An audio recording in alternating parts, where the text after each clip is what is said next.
Hey guys, Andrew here with Great Lakes Sprouts Media. Today we're going to be talking about how to plant a Japanese maple.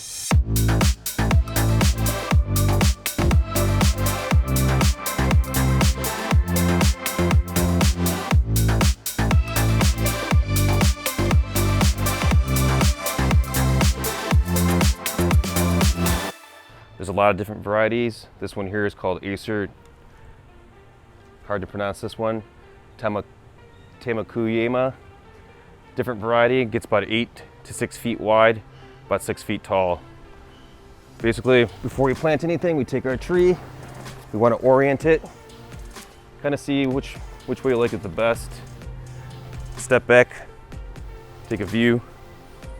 We're going to orient it between this area here, probably move it a little bit more to the left, make it more wider, going out this way. Pull this in a little bit more. Seems to be a good spot right there. All right, let's start digging this thing here. Move this back.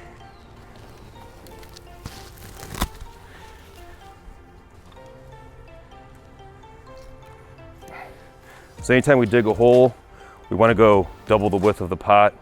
Some say 3 times, depending on the soil. We look at this dirt here, it's pretty rich. A lot of nutrients in this dirt. It's not very compacted.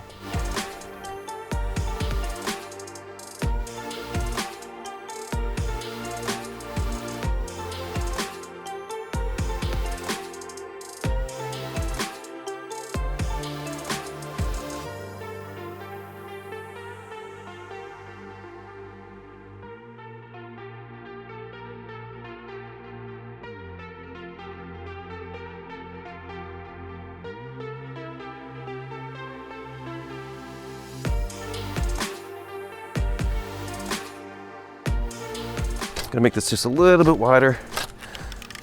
Like I said, this dirt here is very rich. The homeowner has added a lot of compost over the years. It's broken down. So you got clay soil, do a bigger ring. But we want this plant to be about 2 to 3 inches above the ground where it's level here. This plant's grafted, the top here. This is a nice graft. Sometimes you'll find the graft lower here. You gotta make sure we don't cover that because it can fail and rot. So we like that the graft is up here. All right guys, let's see how the root structure looks on this tree. So we're gonna tilt this thing over, kind of just hit it, loosen it up.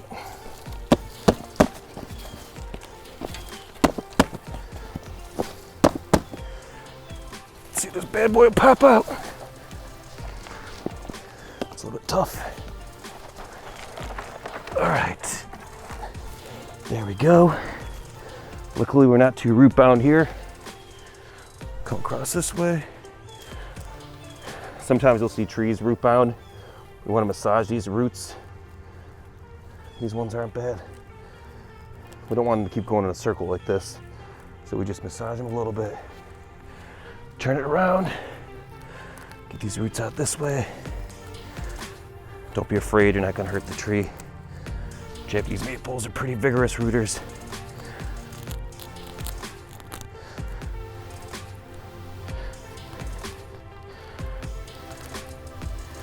Yeah, luckily there's no big girdling roots. We want these guys to go outwards, that's why we're doing this. So they don't continue to go in a circle. But yeah, nice healthy root system here. Go all the way around. All right. There you have it. So now, this soil is pretty nice. It's pretty living. All right guys, I got this product here called mycorrhizae. It forms a symbiotic relationship with the plant. The plant actually feeds this fungus sugars. In return, it brings it nutrients. This can reach a lot further out than the plant roots can. It helps with shock, transplant shock, gives overall stability.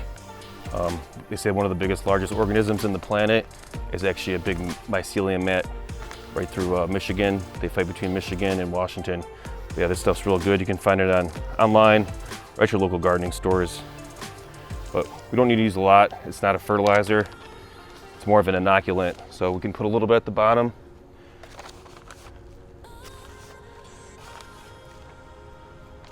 And then we have a little bit of compost here. We don't need to go too crazy since this soil looks pretty rich to me.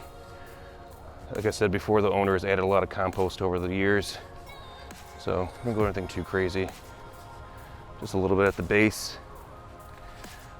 We're gonna put this plant in and see if it's at the proper height as well. Looks pretty good to me though. This one's a little bit heavy, so let's get her in there. All right, perfect. Yeah, we wanna be about 2-3 inches above. So we add our mulch and it decomposes. We're not covering that root flare. And we could stand back, take a look at it, see if that's the way we want it oriented. I'm gonna twist it a little bit. Probably turn it this way.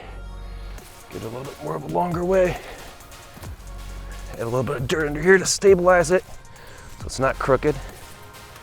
But yeah, always step back and take a look at your tree. Looks pretty level to me. Nice round ring. We can start adding our dirt back in. Put it back around. This dirt's pretty wet. We're fall time here in Ohio. Best time to plant is right now. Just put this stuff back in. We want to make sure we compact this dirt around the tree too, so there's no air pockets, because if there's air pockets, that leaves room for air to get there and to dry out these roots. Not superly compact, but get these roots to come out a little bit more. So what I'm going to do is add a little bit more mycorrhizae. If the soil is really dry, you can come through here right now and give it a heavy watering. But this stuff's pretty wet. This thing doesn't need any water right now. Well, there's plenty of moisture in the soil here. You can take a little bit of our mycorrhizae again, sprinkle it around.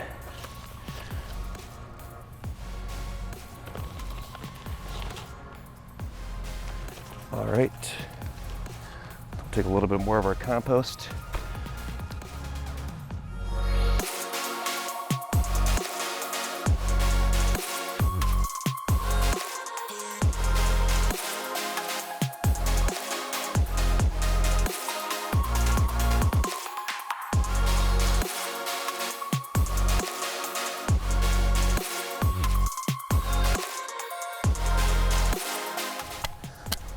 Compact it, get nice and hard in there.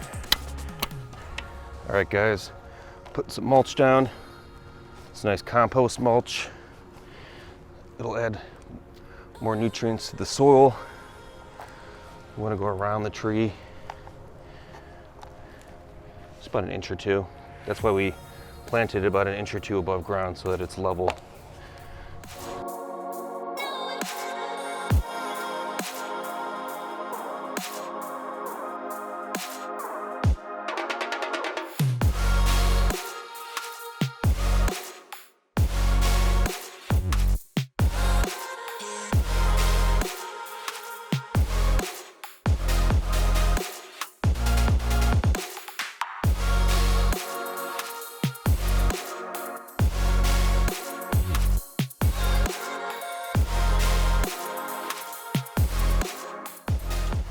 If you want to, also we can cover this bark up using burlap. They sell their things at most gardening stores. In the wintertime, a lot of animals and vermin will come here and start chewing the bark, mainly the phloem, which is the vascular system that contains sugars. And also we want to prevent from the sun hitting in the middle of winter and cause fissures and cracks, causing it to warm up, and then when it freezes, cause the bark to crack. But yeah, the first year we want to protect it. Not so much from deer, but yeah, mice and things like that. I'll take this stake here, since we already got it right with the tree. We try to reuse this one. Just put that in.